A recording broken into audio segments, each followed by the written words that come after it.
Episode 32 के starting में हमें होटल दिखाते हैं जहाँ पे मुरोंग थी। मुरोंग को वहाँ पर उठा के लाया गया था। तो मुरोंग उन लोगों से कहती है तुम लोग कौन हो, मुझे जाने दो। तभी वहाँ पर हमें एडेलिना दिखाते हैं जो कि मुरोंग से कहती है क्या तुम ही मुरोंग जू हो। तो मुरोंग कहती है तुम कौन हो। तो एडेलिना बोलती है तुम्हें ये जानने की जरूरत नहीं है कि मैं कौन हूँ, बस तुम इतना जान लो कि तुम्हारा और मेरा दुश्मन एक ही है। तो मुरोंग कहती है क्या तुम शेनफेफे के बारे में बात कर रही हो। उसके बाद मुरोंग सोचने लगती है मुझे सड़कों पर फेंक दिया गया था, उन भिखारियों ने मुझे काफी टॉर्चर किया, और फिर अपने दांत पीसते हुए शेनफेफे का नाम लेती है। अब दूसरी ओर हमें शेनफेफे दिखाते हैं जिसके पास किसी रैंडम नंबर से एक वीडियो आया था। शेनफेफे वो वीडियो देखती है और पूरी की पूरी हैरान हो जाती है। अब हमें रुईचन दिखाते हैं जो कि स्टडी रूम में बैठा था, उसका जो काम था वो कंप्लीट हो चुका था। और फिर रुईचन फेफे के बारे में सोचने लगता है कि वो क्या कर रही होगी। उसके बाद रुईचन फेफे के पास आता है और दरवाजा नॉक करता है। फेफे दरवाजा नहीं खोलती तो रुईचन सीधा अंदर आ जाता है और वो देखता है कि फेफे बेड पे बैठे बैठे फोन को देखकर रो रही है। फिर रुईचन फेफे से पूछता है तुम क्यों रो रही हो और तुम कब से यहाँ पर बैठी हो। उसके बाद फेफे जोर से चिल्लाकर रुईचन से कहती है तुमने उसे क्यों मारा, तुमने मुझसे वादा किया था कि तुम उसे जाने दोगे। फिर रुईचन सोचने लगता है उसके बारे में तो मैंने सारी खबरें बंद करवा दी थी, तो इसके पास कैसे पहुंची। फिर रुईचन फेफे को बताता है मैंने लू चेंग्यू को नहीं मारा है। तो फेफे रुईचन को वीडियो दिखाती है और चिल्लाते हुए कहती है तुम अब भी झूठ बोल रहे हो, तुम मेरे लिए बस एक राक्षस हो जो बिना हिचकिचाए किसी को भी मार सकता है। देखो इस वीडियो में, और तुमने खुद नहीं कहा था कि फेनियान चेंग्यू को मार डालो, जिसे मरना चाहिए था वो चेंग्यू नहीं आप होने चाहिए थे। और रुईचन फेफे से कह रहा है मैंने उसे नहीं मारा, लेकिन फेफे को रुईचन की एक भी बात सुनाई नहीं दे रही थी और वो रुईचन की कॉलर पकड़ के उससे कहती है तुम मुझे भी क्यों नहीं मार डालते, मुझे भी मार डालो। फेफे की ऐसी बातें सुनकर रुईचन को काफी बुरा लगता है, तो रुईचन अपना सर नीचे कर लेता है और फेफे से कहता है क्या तुम भी उसके साथ मरना चाहती हो, लेकिन तुम ऐसा नहीं कर सकती, तुम मेरी हो, सिर्फ मेरी। अगर तुम मर भी जाती हो तो मरने के बाद भी तुम मेरी ही हो।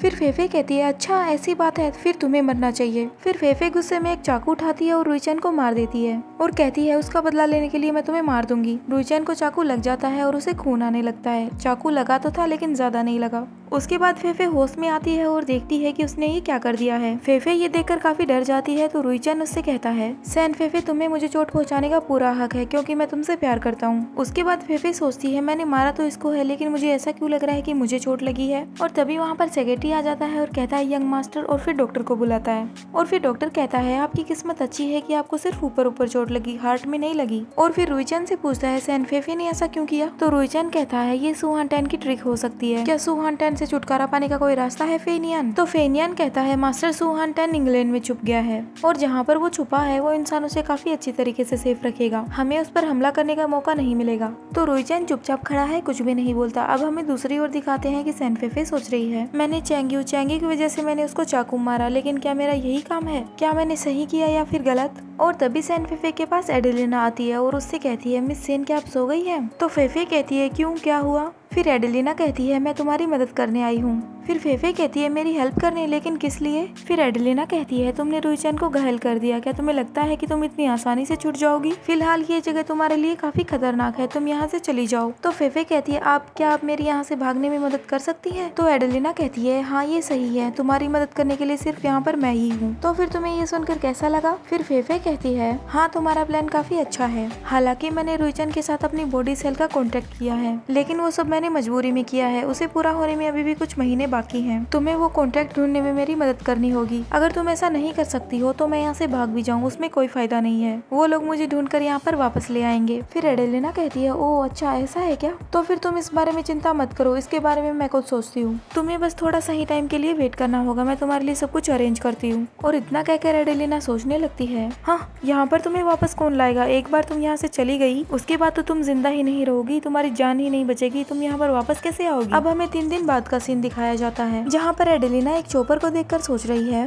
आखिरकार फेफे तुम्हारा मौका यहाँ पर आ गया। और फिर फेफे के पास जाकर उससे कहती है मुझे कुछ संभालना होगा, इसलिए मैं यहाँ पर ही रुकती हूँ, आज रात मैंने तुम्हें यहाँ से ले जाने के लिए एक आदमी का इंतजाम किया है। तो फेफे कहती है इतनी जल्दी कैसे किया ये सब, क्या आपको मेरा कॉन्ट्रैक्ट मिल गया। तो एडेलिना कहती है नहीं, लेकिन तुम यहाँ से बाहर जाओ तब तक मैं सब कुछ सही कर दूंगी, तुम्हारा कॉन्ट्रैक्ट तुम्हें मिल जाएगा। अब हमें शाम का सीन दिखाया जाता है जहाँ पर 2 मेड बाहर खड़ी हुई थी और वो दोनों आपस में बातें कर रही थी। तो उनमें से एक मेड कहती है क्या तुम्हें किसी चीज की की गंध आ रही है, मतलब बदबू। तो दूसरी कहती है अंकल वोंग पत्तियां जला रहे होंगे। अरे नहीं, ये तो किसी प्लास्टिक के जलने की गंध है। और फिर हमें दिखाते हैं कि घर में पीछे की तरफ आग लगी हुई है। उसके बाद दोनों मेट जल्दी से भागकर अंदर जाने लगती है और कहती है भागो और जल्दी से पानी लेकर आओ। और वहीं दूसरी ओर एडेलिना फेफे से कह रही थी वो देखो अब रास्ता साफ है, तुम यहाँ से चले जाओ, मैंने तुम्हारे लिए सब कुछ अरेंज कर दिया है। तो फेफे कहती है थैंक यू और वहाँ से जाने लगती है। अब फेफे एक वैन में बैठ जाती है और ड्राइवर से कहती है एयरपोर्ट ले चलो।